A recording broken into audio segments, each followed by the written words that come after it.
In 1968, the Beach Boys released Never Learn Not to Love as a B-side to their single Bluebirds Over the Mountain.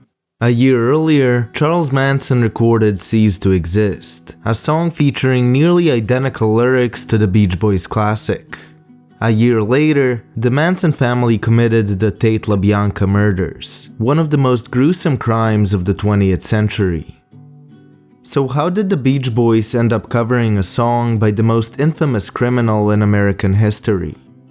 This is the story of Charles Manson's musical career and the family's strange relationship to the Californian music scene of the late 60s. This video is primarily about Charles Manson as a musician. Information about the forming of and the relationships within the family will only be mentioned when relevant to Manson's musical efforts. People have written books several hundred pages long trying to understand Manson's life. Tackling the intricacies of the Tate LaBianca murders is far outside the scope of this video. If you're interested in learning more about Manson's non-musical life, I would recommend reading Manson in His Own Words and Chaos by Tom O'Neill.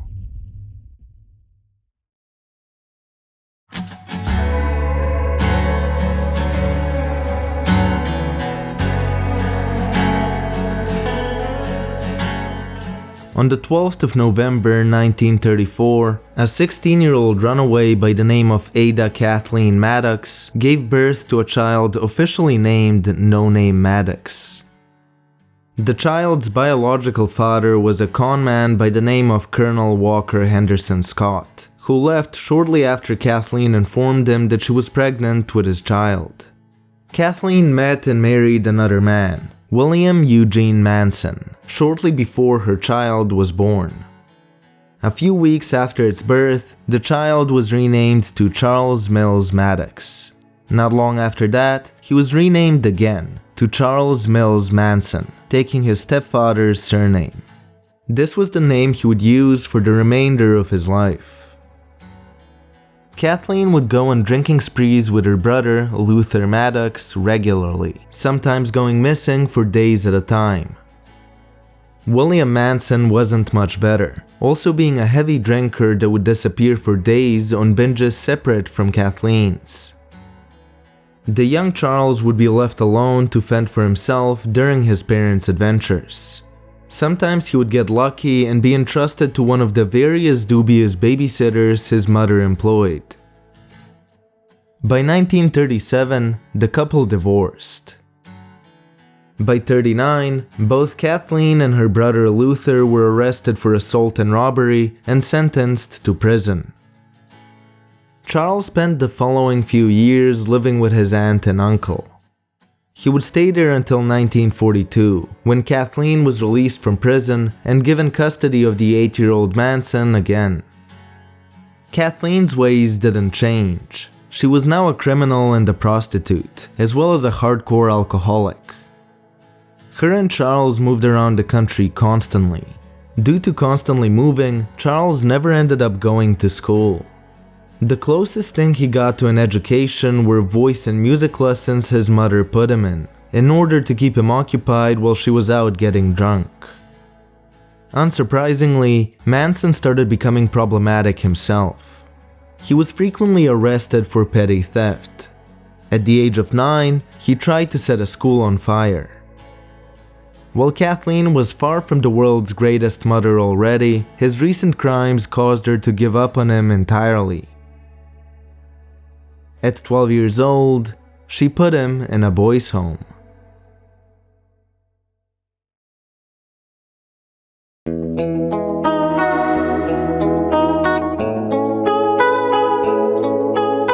Manson spent the rest of his childhood behind bars.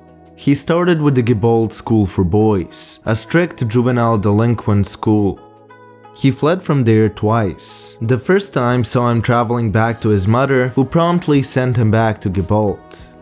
The second resulted in him escaping to Indianapolis, begging, stealing, and burglarizing stores to stay alive.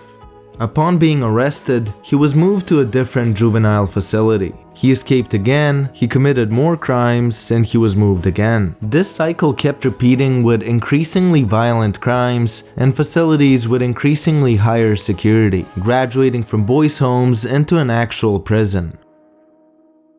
At the age of 20, he was finally released into the free world for the first time since he was 12. Manson was released in May of 1954. He attempted to live a normal life, getting a job and getting married to a waitress by the name of Rosalie Jean Willis. He and Rosalie were expecting a child when he was yet again drawn to the life of crime. He stole a car in Ohio and traveled in it with Rosalie to Los Angeles. In October of '55, barely a year after he was released from prison, he was arrested again. This time, it was a federal crime, due to Manson taking the vehicle over state lines. Charles was initially given 5 years probation, but after being arrested on the same charge in Florida, he was sentenced to 3 years imprisonment at Terminal Island. This indictment was in March of '56, less than 2 years after his previous release. By the time he was released again in '58, Rosalie had already divorced him and started living with another man. Another string of crimes followed, this time in the form of pimping. After a series of arrests, first for check forgery, then a number of probation violations, and finally human trafficking after Manson traveled out of state with a girl he was pimping, Manson would be locked away in the McNeil Island Penitentiary in Washington. In 1960, Manson was given a 10-year prison sentence for the assortment of crimes he managed to commit in his 2 years on the loose. 28 years old now, Manson had already spent almost half of his life locked away behind some form of bars.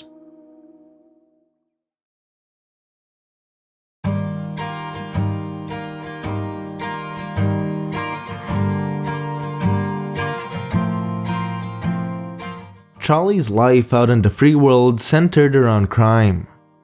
He didn't have any career prospects that didn't involve breaking the law. Early on in his sentence, he reflected on his life up until that point and everything he had lost because of this lifestyle. He decided to try to change. His first attempt came in the form of adopting a trade 2 years into his prison sentence. McNeil offered a program in which inmates could take classes to learn a trade of their choosing. Unfortunately, these classes required a lower security level. Due to his previous misconduct and escape attempts, Manson kept being declined. He reverted back to the only form of education he ever got: music. He got a Mexican friend to teach him the fundamentals of guitar in prison, with the hope of making it as a career musician on the outside and using his newfound skills to make an honest living. He wanted to spend all of his time perfecting his musicianship. However, music was not recognized as a profession by the prison's management. Manson had to wait until he had finished all of his daily assigned tasks before he could practice. He started intentionally seeking out easy jobs with a low time commitment that would allow him to practice for as long as possible each day. As there were no music classes available, he sought help from musician inmates and received regular lessons from them that greatly enhanced his musical ability. One of his main mentors was Alvin "Creepy" Karpis, a famous gunman who led the formidable Barker Karpis gang in the 30s. He was convicted for 14 murders and spent the first 2.5 decades of his sentence at Alcatraz. When Alcatraz was in the process of closing down in '62, Creepy, already an old man, was transferred to McNeil. Manson approached him there and asked him for music lessons. Creepy was not initially a fan of Manson, describing him in his autobiography as lazy and shiftless. Other than both being criminals, the two led very different lives up until that point. Even their musical tastes were very different, with Creepy playing steel guitar. But the duo started spending more and more time together and soon enough became friends. Creepy became his main music teacher, later remarking that, to his surprise, Charlie learned incredibly quickly. He described him as musically gifted and as someone with a naturally pleasant voice. Music soon became a comfort for Manson and an escape from prison repetition. In addition to that, music made him feel confident, with Manson frequently using music to impress his fellow inmates and rise up in the prison's social order. He became obsessed with his music, his primary passion being writing and composing his own songs. He stopped thinking about anything else, spending all of his time working on original material. At one point, he asked Creepy for help in getting a job as a musician, since Creepy had connections with nightclub and casino owners in Las Vegas. Unfortunately, Creepy declined, and Manson was left to fend off for himself in regards to his future career. This wouldn't be too difficult though. In June of 1966, Charlie was transferred to Terminal Island, a few minutes away from LA and Hollywood. There were plenty of musicians in the prison, something that Charlie would take advantage of. He no longer needed musical lessons. He was very proficient with both the guitar and singing by now. Manson would try to interact with and play for any inmates related to the music industry at any chance he got, with the hope of them becoming the bridge between his prison pastime and an actual career.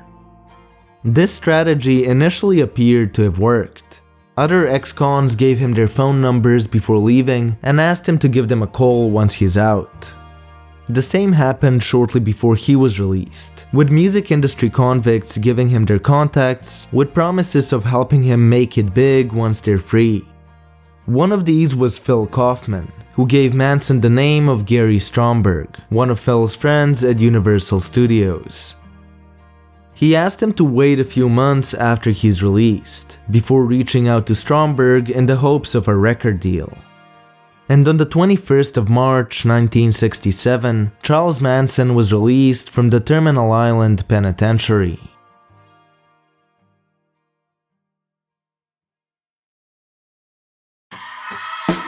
Manson was released into LA and started calling his prison contacts. One of them was a friend in San Francisco, who told him that he had a job lined up for him. Manson passed this on to his probation officer and was granted permission to travel north. His friend had set up an audition for him at a San Francisco nightclub. But upon playing his music to the owner, he was swiftly declined, being told that he's talented but that his style of music is 10 years behind what is currently popular. He was asked to update his music for the new age and come back. Charlie wouldn't do that though, as he found a different use for his musical abilities.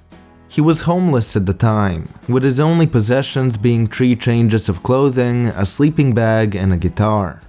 He started playing on the street for money, which is where he realized that his music appealed to the much younger hippie generation.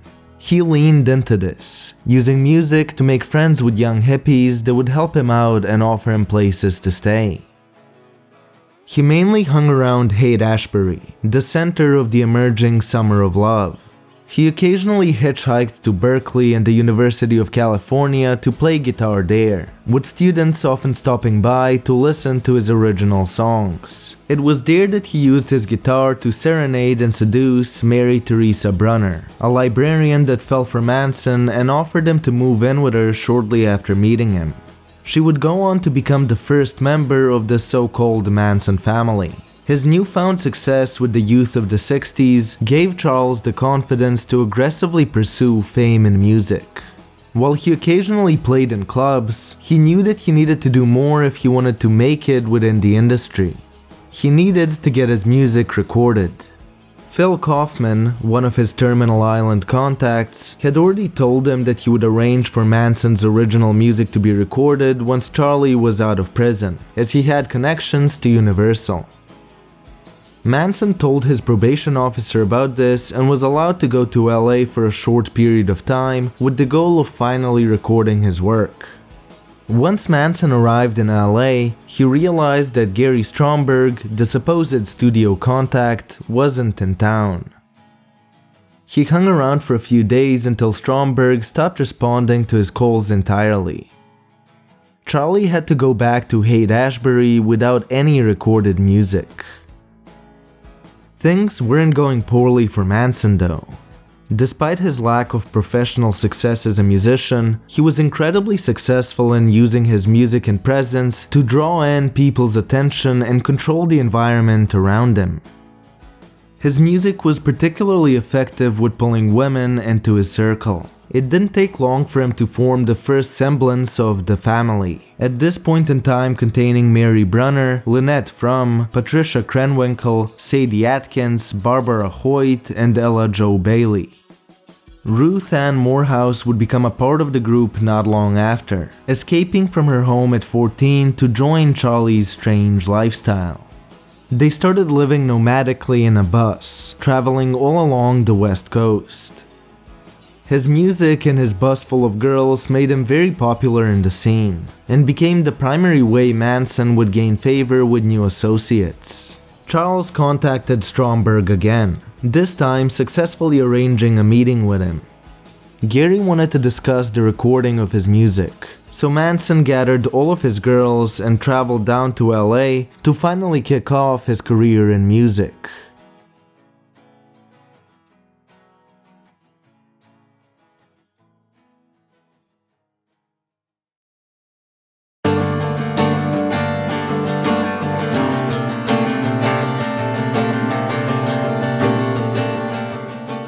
Manson had been out of prison for 7 months now and felt that he needed to make a move into the music industry. However, he was worried that a bad first recording session would end his career before it even started. Despite Stromberg wanting to meet with him, he kept putting off that meeting until he felt completely confident in his abilities as a musician. After a few months living in LA, Charlie finally got back to Gary and agreed to meet with him. Their first session wasn't in a recording studio. The Universal higher-ups wanted to meet Charles first and get to know him before locking themselves into a deal. All of the people there were fascinated by Manson living in a bus with, at the time, 12 women. And upon hearing Charlie play, they were blown away and arranged for an official recording session only 2 days later. Instead of arriving at his designated time, Manson returned the very next day with his bus and girls. The girls pampered Manson and Stromberg, treating them like their gods. Gary was impressed and decided to record Charlie's music that very same day. They spent the rest of the day in the studio and recorded a decent number of songs. One of these songs was Cease to Exist. It featured a slow, grueling guitar accompanied by lyrics about love and oneness. It was an archetypal love song adapted to the hippie generation. Stromberg wanted to release Manson's music immediately, but the Universal higher-ups disagreed. Upon hearing the recordings, they believed that more work and polish was needed before his music could be released into the world. They offered him another studio session after he polishes up his musical style. Manson returned and met with the Universal higher-ups directly to discuss this choice. But instead of speaking about his music, the conversation devolved into Manson speaking about his lifestyle, religious views, and philosophy. This resulted in Universal offering Manson a different role within the industry. They wanted him to be a technical advisor on a film about the second coming of Christ that Universal was currently working on. They wanted Charlie to speak to the writers about his interpretation of the Bible and give his thoughts on reincarnation. The writers were to take notes from this meeting and then structure them into a screenplay. Manson agreed and started meeting with the writers regularly, sometimes several times a week. But this deal never ended up going anywhere. The film was never made, and the promised recording session was forgotten about in the hype surrounding Universal's film. But by now, Charlie was rubbing shoulders with a lot of celebrities. Everyone wanted to meet Manson and his girls, and they started being invited to high-profile parties hosted by music and film execs. Even if they didn't know him personally, everyone in the scene was aware of Charles Manson due to the stories surrounding his presence and his group. He started becoming somewhat of a celebrity for reasons outside his musical ability. This prompted Manson and his family to start looking for a place away from the world to settle down in. They decided on the old Spawn movie ranch, and after speaking to its owner, George Spawn, the group moved to the ranch full-time. This was great at first, but after a few months, Manson felt the urge to travel again. He would go out alone and hang out with random strangers, anyone from bikers and bums to celebrities. These trips would lead him to a person that would go on to define the next period of Charlie's life.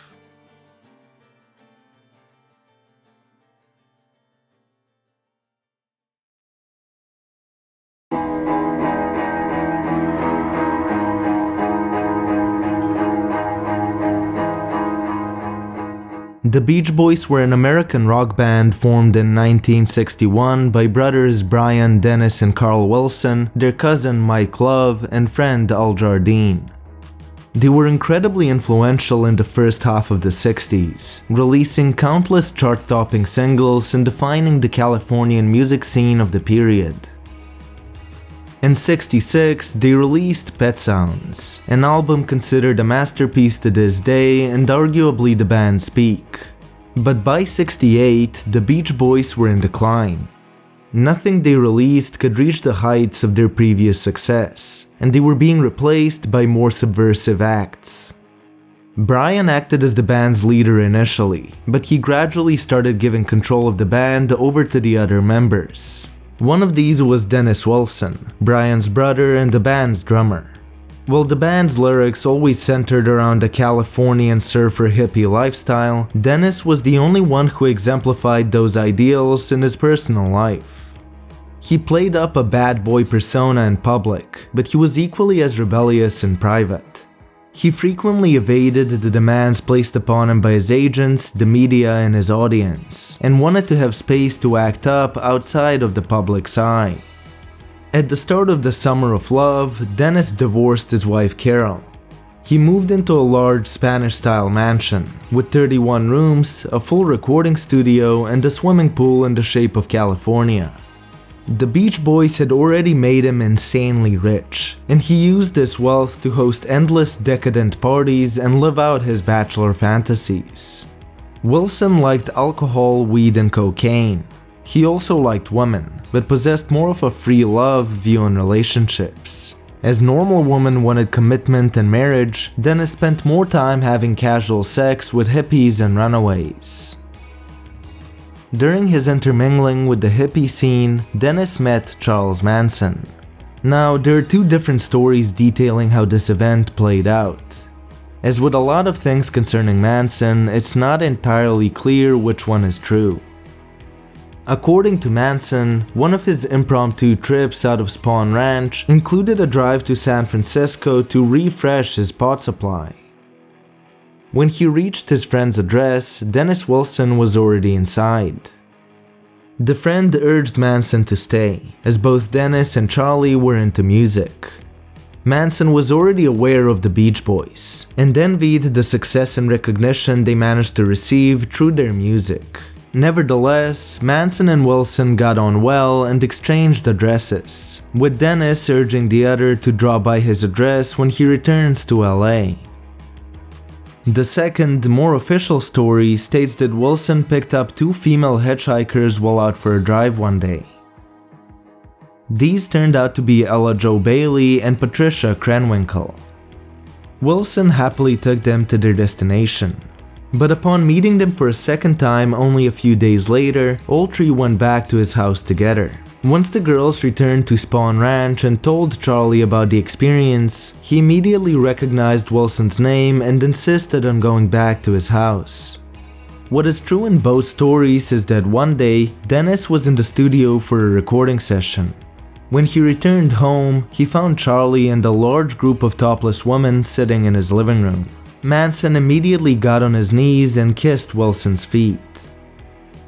Wilson allowed them to stay, and the group moved into his mansion, not leaving for days at a time. The group partied with Dennis constantly, engaging in drugs, orgies, and music.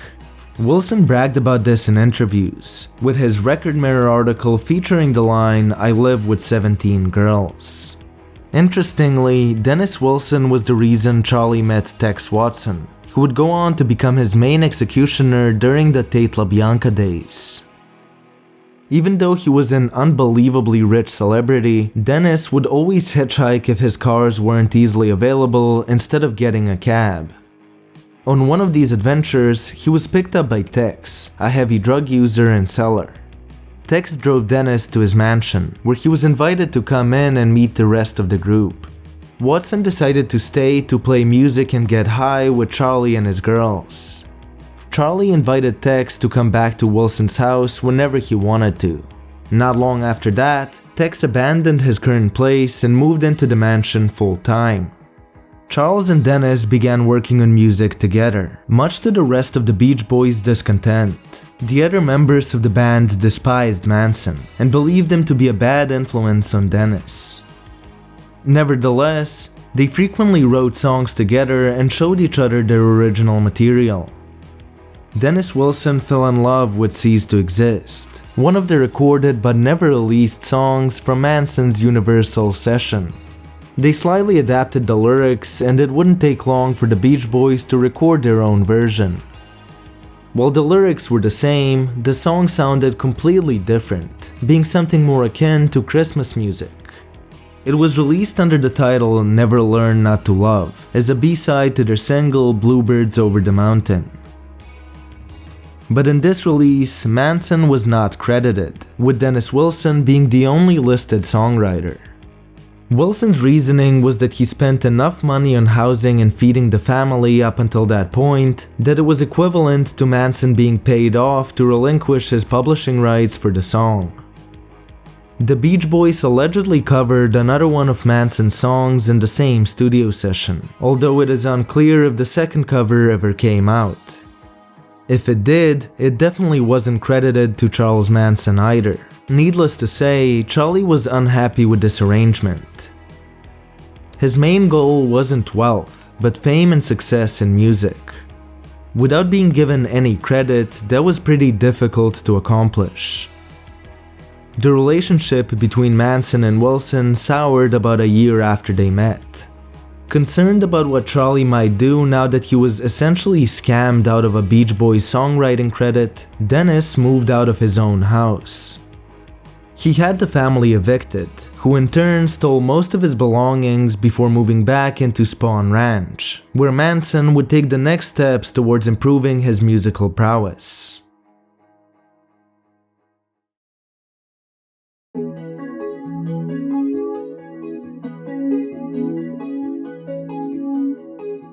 During his time living at Wilson's mansion, Manson would go on to meet plenty of influential people who wanted to record, market, and release his music.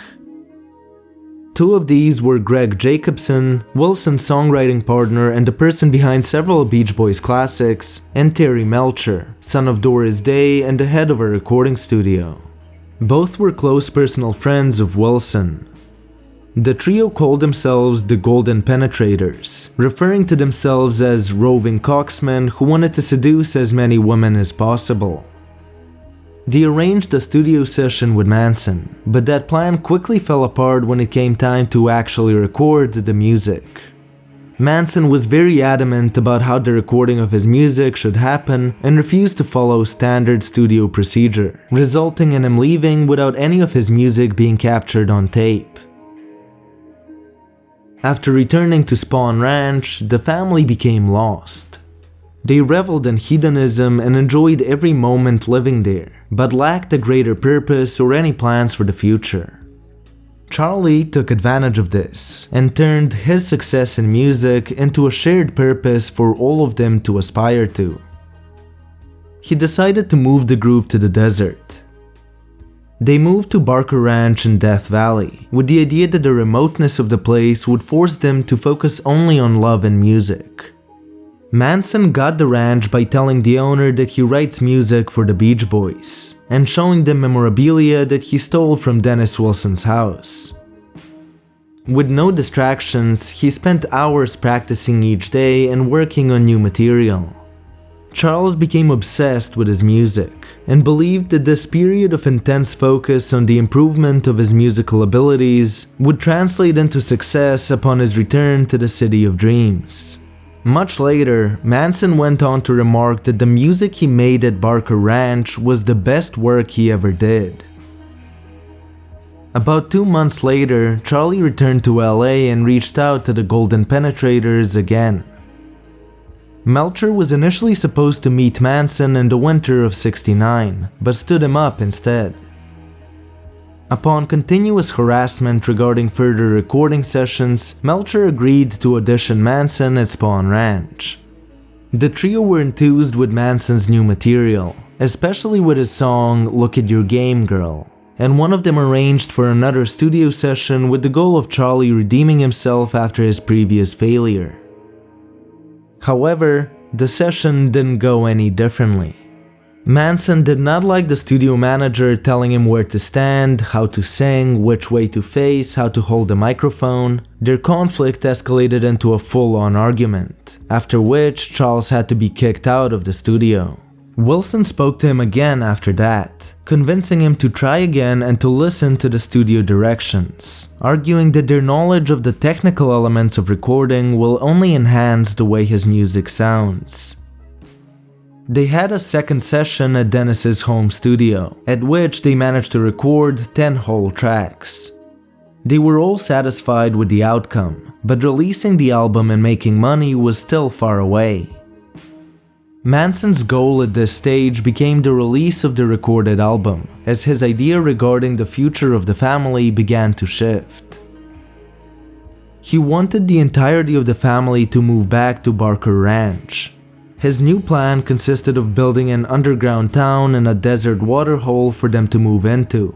This plan hinged on the album releasing and doing well.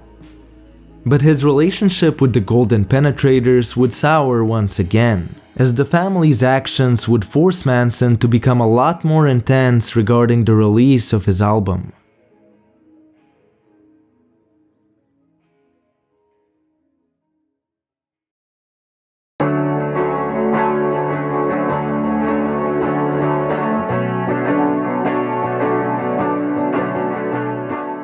In '69, Tex Watson got involved with a drug dealer by the name of Bernard Crow. After Tex failed to pay Crow the money he owed him, Crow threatened to attack Spawn Ranch through his gang contacts. Fearing for the safety of his family, Manson drove out to Crow on the 1st of July 1969 and shot him.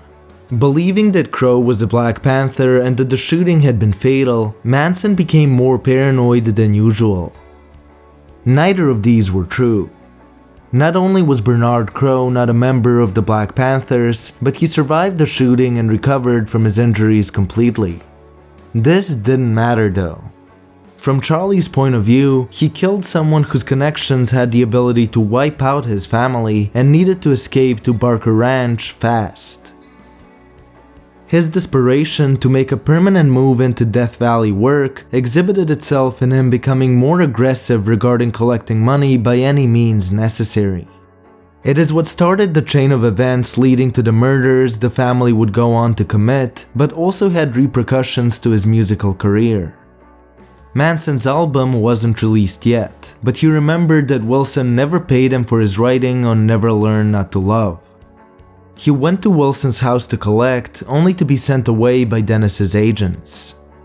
Charles had to force his way through the house until he reached Dennis Wilson, demanding $1,500 for the rights to Cease to Exist. But instead of paying up, Wilson tried to send him away, stating that Charlie wasn't under contract and wouldn't be getting paid for his work at all.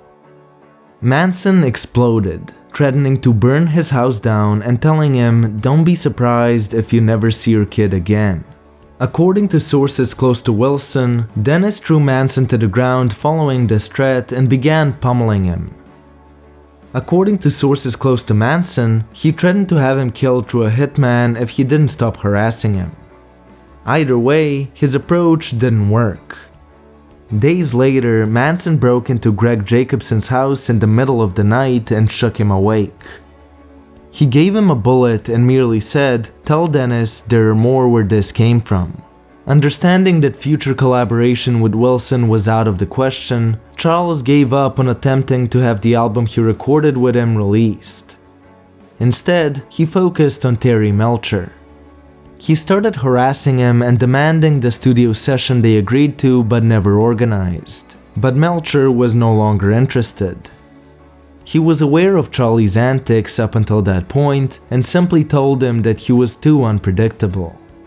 Charlie decided to prove him right by sending members of his family to threaten to kill Melcher if he doesn't produce the album. Terry clearly took these threats seriously, as he moved out of his Cielo Drive property in the middle of the night without any prior notice. This barely accomplished his goals though, as Manson tracked him down to his new house and broke into it. He stole a green spyglass from the property before calling Jacobson and asking him if Terry owns a green spyglass. Greg confirmed that he does, to which Manson only replied with, "He doesn't anymore." He didn't harm Terry or anyone who might have been around during the break-in, nor did he steal anything of particular value. He only wanted Melcher to know that he knew where he lived and could come back for him at any time. Manson probably could have made some money by cleaning the house out of valuables, but he clearly valued the release of his first album more than the money that would get him into the desert. While all of this was happening, the Manson family devolved into chaos, leading to the Tate LaBianca murders in August of 1969. Melcher immediately suspected that Charlie was behind the killings, and returned to Spawn Ranch several times to apologize to him and beg for forgiveness. Charlie's mind was no longer on music though. When speaking about the period later, he stated that his dream of making it in music died there. He stopped practicing and soon stopped playing music altogether. He escaped to Barker Ranch and focused on staying combat ready, believing that people would come for him at any moment. He isolated himself and the remaining members of his family in the desert, cutting all contact with outsiders. And in December of the same year, Manson and his associates in the Tate LaBianca murders were arrested and charged. At the point of his arrest, none of his music ever made it past the recording studio.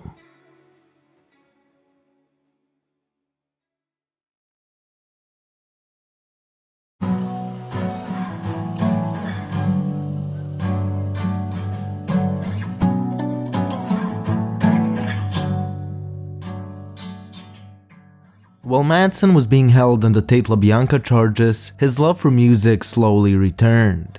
He didn't have to worry about fighting off invaders day and night anymore.